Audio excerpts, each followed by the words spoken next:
তো স্বাগতম আজকে ভিডিও টিউটোরিয়ালে। আজকে আলোচনা করব on site web spam factor নিয়ে।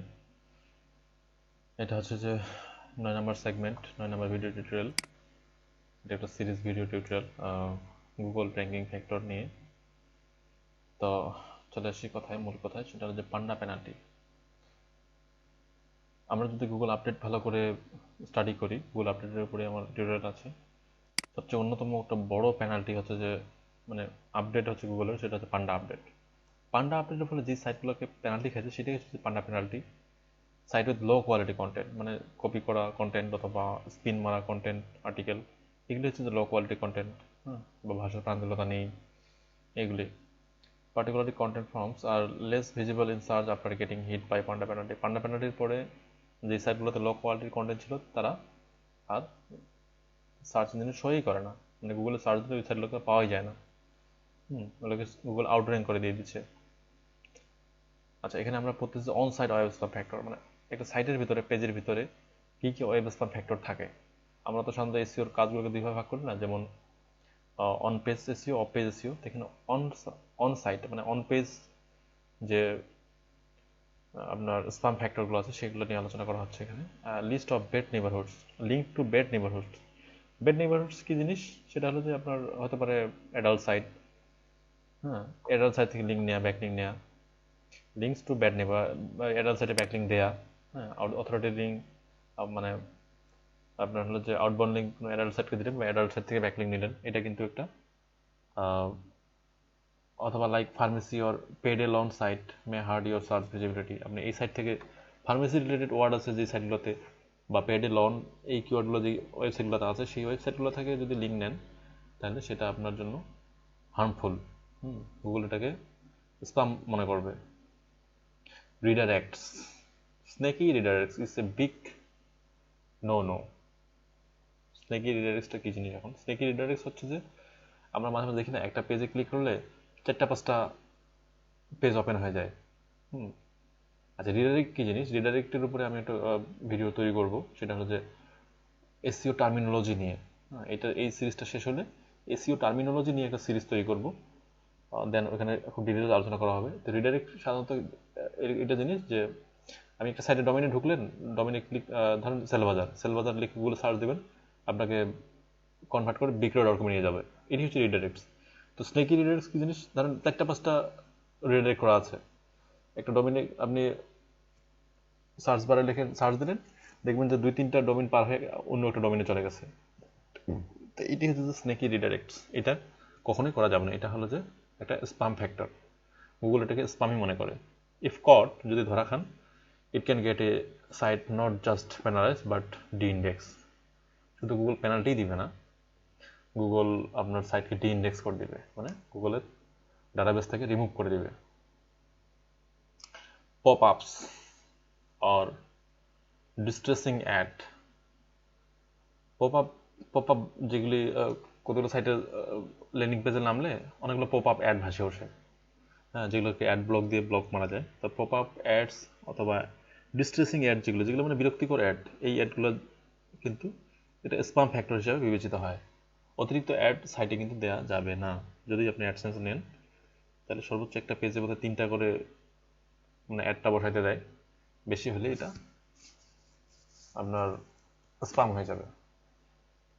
সাইট ওভার অপটিমাইজেশন খুবই ইম্পর্টেন্ট জিনিস। মানে গুগল তাহলে কি চায়? গুগল আছে ন্যাচারাল চায়, কিন্তু আমরা মানে মেকানিজম করে এমনভাবে এসইও করি যে 100% এসইও করি, এটা কিন্তু করা যায় না কখনোই।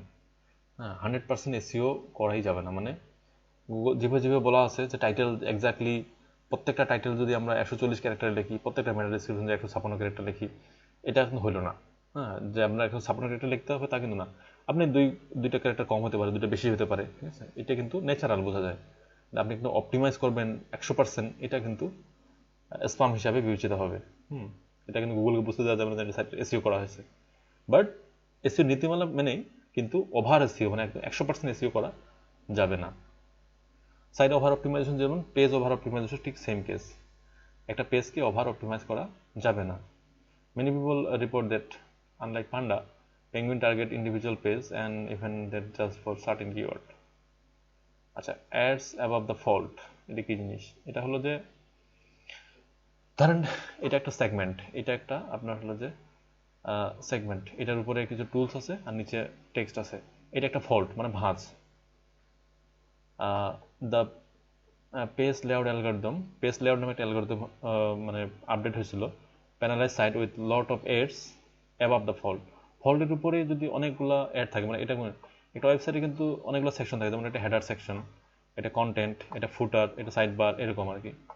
তো হেডার সেকশনের উপরে যদি অনেকগুলো অ্যাড থাকে, সেক্ষেত্রে তারা মানে এই পে লেআউট অ্যালগরিদমের ফলে এটা সাইটগুলো ব্যান খাইছে।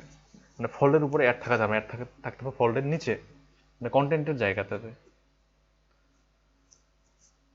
Penalize site with lot of ad and not much content above the fold. কারণ ফল্ডের উপরে কিন্তু কন্টেন্ট তেমন থাকে না, কন্টেন্ট থাকে, এটা হচ্ছে কন্টেন্ট এরিয়া, হ্যাঁ, তারপর নিচে ফুটার, নিচে উপরে হচ্ছে হেডার। কন্টেন্ট এরিয়াতে কিন্তু ইয়েটা বসাইতে হবে, অ্যাডটা বসাইতে হবে, কন্টেন্ট এরিয়ার উপরে বসানো যাবে না, ফল্ডের উপরে বসানো যাবে না। হাইডিং অ্যাফিলিয়েটস লিঙ্কস, বিশেষ করে অ্যাফিলিয়েট যে সাইটগুলো হয় সেই সাইটগুলো কিন্তু অ্যাফিলিয়েট লিঙ্কগুলো কিন্তু হাইড করা থাকে, হ্যাঁ। Going too far when trying to hide affiliate links specially with cloaking can bring on a penalty.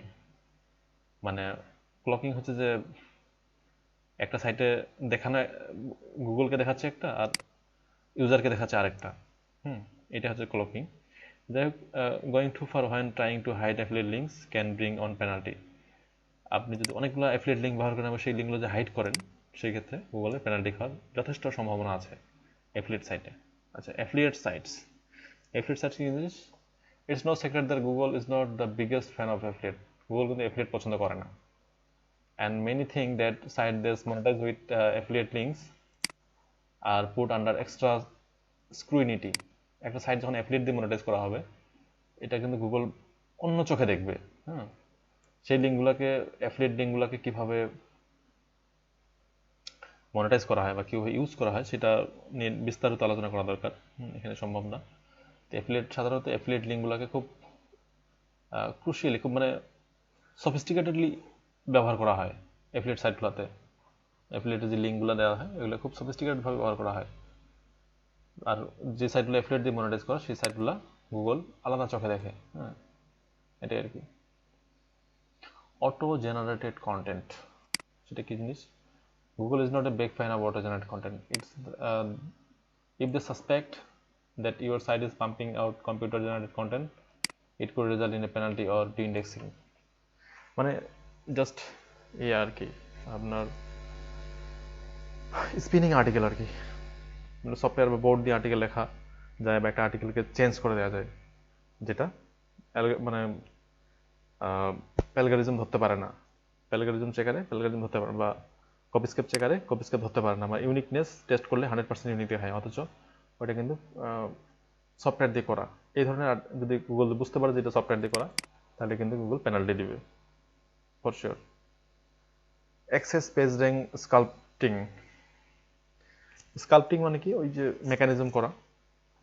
Page rank sculpting মানে going too far with page rank sculpting by no following all outbound links or most internal links may be a signal of gaming the system. মানে page rank পাওয়ার জন্য আমি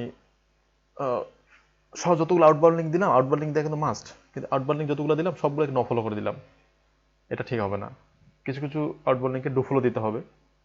আর most internal লিঙ্কগুলোকে আমি করে দিলাম, no follow করে দিলাম, এটাও কিন্তু করা যাবে না। ইন্টারনাল লিঙ্ক বলতে আপনার এক পেজ থেকে আরেক পেজের লিঙ্ক, হ্যাঁ। ইন্টারনাল লিঙ্কগুলোকে নো ফলো করে দেওয়া যাবে না, আবার আউটবাউন্ড লিঙ্কগুলোকে সবগুলোকে নো ফলো করে দেওয়া যাবে না। এক কথায় 100% এসইও, 100% মেকানিজম এখানে খাটানো যাবে না, কিছু কিছু বিষয়ে ভুল রাখতে হবে। এটি হচ্ছে মেকানিজম, গুগল এটাই চায়, ন্যাচারাল। আচ্ছা, নেক্সট হচ্ছে যে IP address flagged as spam. কোনো আইপি যদি স্প্যাম হিসাবে ফ্ল্যাগ হয়, তাহলে সেই আইপি থেকে সার্চ দিলে বা সেই আইপির সার্ভার ইউজ করলে প্রবলেমে পড়তে হবে।